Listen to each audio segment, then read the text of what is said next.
tahimik ng love life mo? Opo. Oo. Kasi Tito Boy, at first po kasi, yun yung, may mga priorities kaya talaga.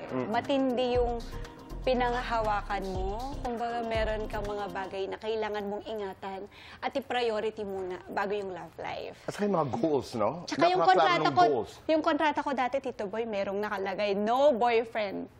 Ah, talaga? Pero nung ngayon, Tito Boy, yung kontrata nakalagay doon, pwede nang lumande.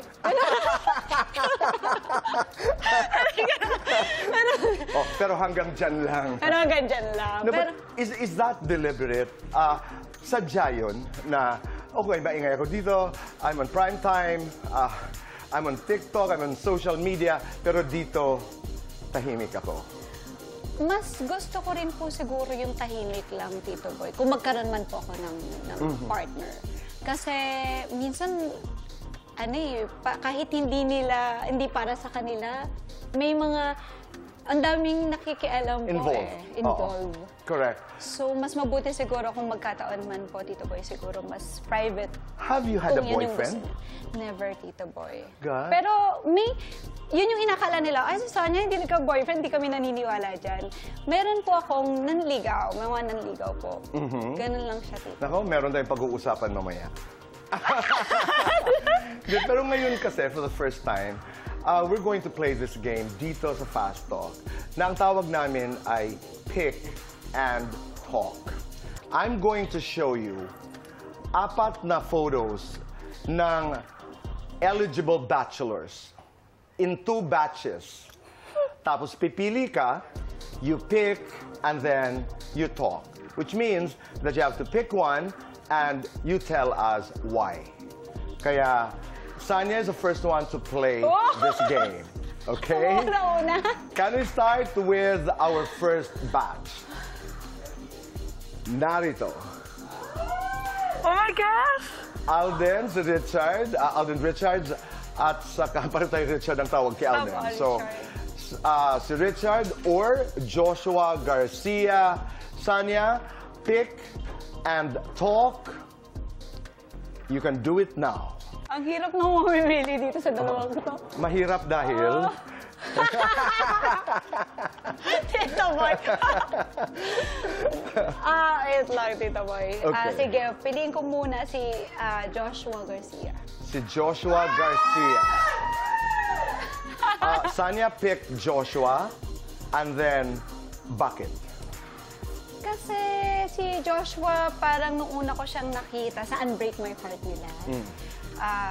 Sa isang mall. Very genuine and parang kinausap niya ako. Parang kasama niya yung mga relatives niya na pwede bang magpa-picture. Yung siya yung lumapit sa akin para sabihin niya sa akin na pwede bang magpa-picture yung family ko. Sabi ko, oo naman, no? Parang ako pa yung nahiya sa kanya. So, yung pa lang, parang feeling ko magiging okay kami pag magkasama. Parang wala kaming dull moments agad. Iba siyang humalik. Parang, ha? Oh. Natalas ako dito. Di ba? Am I right? People talk about it. I mean, I spoke to Joshua about it when he was here. Parang hindi ko pa naman po na-try. Pero pero nakita mo na. Yung, di ba? Nung during, nila. Lalo na nung nagpo-promo. Right. Yes. Sabihin mo ha, pag Joshua. Pero ang ganda naman, siyang lumapit para magbalitrato ang kanyang pamilya. Opo, parang kinongratulate ko siya ng congratulations dun sa Unbreak My Heart nyo. Ang ganda. Tapos sabi niya, thank you. At tapos, kasi bilang si Joshua, sikat na siya. And yung gawin niya pa yun, pwede naman yung mismong kamag-anak niya yung gumawa. Siya talaga. Galing. Hindi siya nahihiya na gawin yun. Okay. So, sa first batch, ang pinik ni Sonia ay si Joshua. Here's the second batch. Can we see it? Ayan. David Licauco at Ken Chan, pag-isipan mo ng mabuti, you will pick and talk. What's in your mind? Anong iniisip mo ngayon? Kung si Ken, kung si David? Si Ken Chan.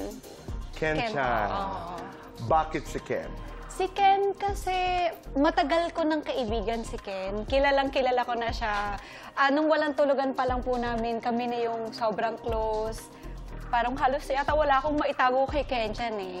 Okay. Very totoong tao rin po. At Importante yun, no? every time na magkasama kami, Tito Boy, pinag-uusapan namin kung saan kami nanggaling palagi. Yung ini-inspire namin yung isa't isa. At nakakatuwa din yung parang, uy, akalain niyo yan, nakarating tayo sa ganito. Tapos magkasabay tayo. A shared path. Dinala kayo sa ngayon. And then, ang sarap pag-usapan.